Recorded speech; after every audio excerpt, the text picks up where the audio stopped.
Hey, what is up, everybody? I'm here to give you guys my review for WWE NXT for November 1st, 2017. And I'm just going to get right into it. We had the WWE.com exclusives. The first one was called Tino Sabatelli and Riddick Moss tell the Street Profits to back away from the Mercedes.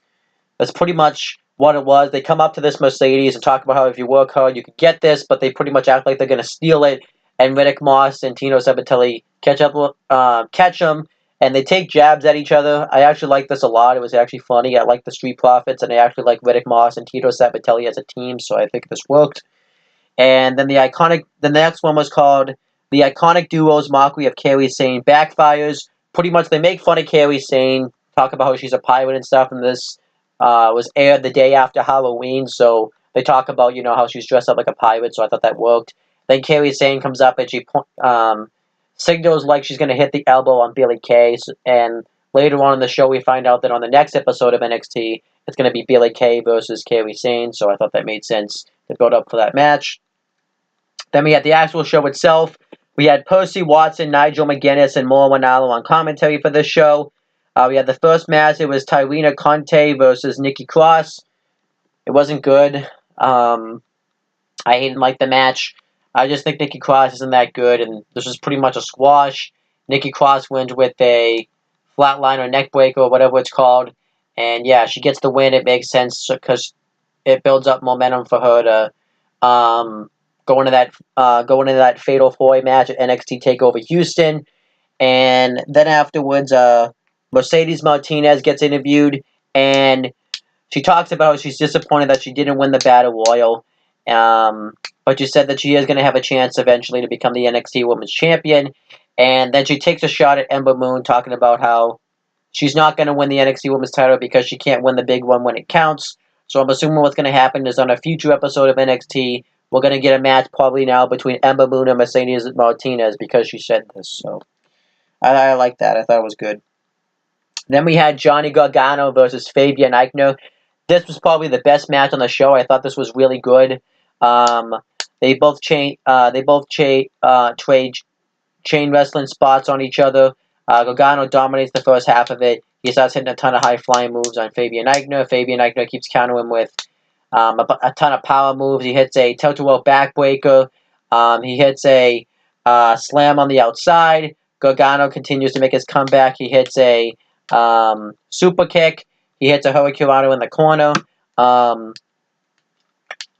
Fabian Aichner hits a powerbomb into a pin, but Gargano kicks out of it. Gargano hits the slingshot spear, and then the rolling kick. And then eventually Fabian Aichner reverses the Gargano escape attempt into a roll-up and gets the win.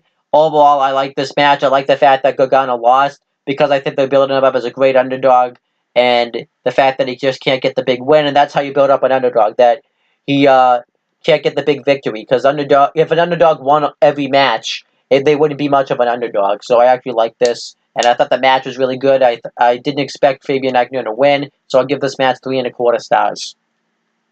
Then William Regal and Drew McIntyre were backstage, and they signed the contract for him and Andrade Cien Almas NXT Championship match.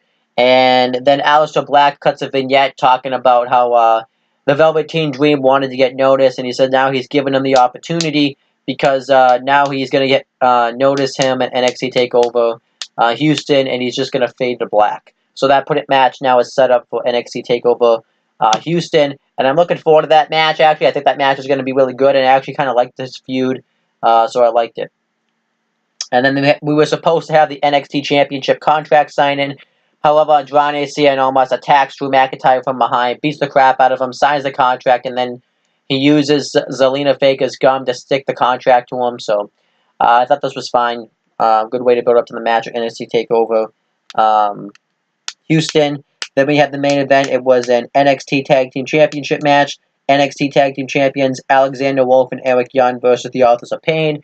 I thought this was a good NXT Tag Team title match. Young and Wolf dominate the first half of the match with some nice, quick double team moves. Then the Authors of Pain get the hit on Alexander Wolf for a while. They hit a wicked clothesline.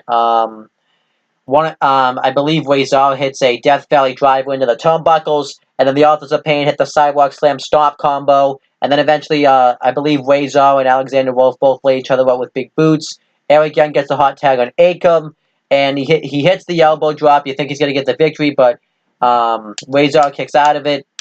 They hit the back suplex neckbreaker combo, but the other Authors of Pain members that wasn't getting pinned breaks it up. Then eventually the Authors of Pain hit the Super Collider on both of them, and then hit the final chapter on Eric Young. And they're about to win the NXT Tag Team titles, but then the Undisputed Era attack them. They beat the crap out of them. Killian Dane tries to come out and make the save, but the numbers overcome him as well. Then Roderick Strong comes out, and you think he's going to join up with them. He even puts on the armband and starts directing traffic, but then we find out that it was all a swerve. He attacks him, and the Authors of Pain help Roderick Strong fight them off.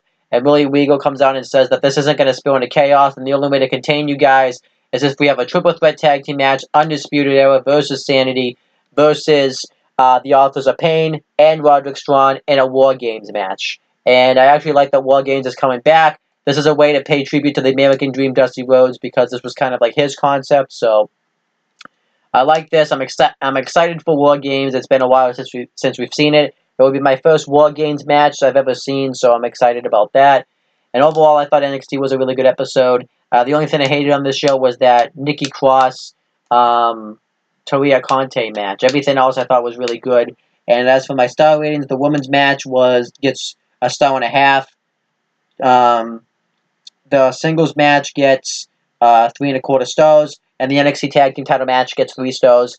But overall, that's my review of NXT. Please make sure you guys like, comment, and share this video so people will watch it, and I will be back to give you guys more videos throughout the week and stuff.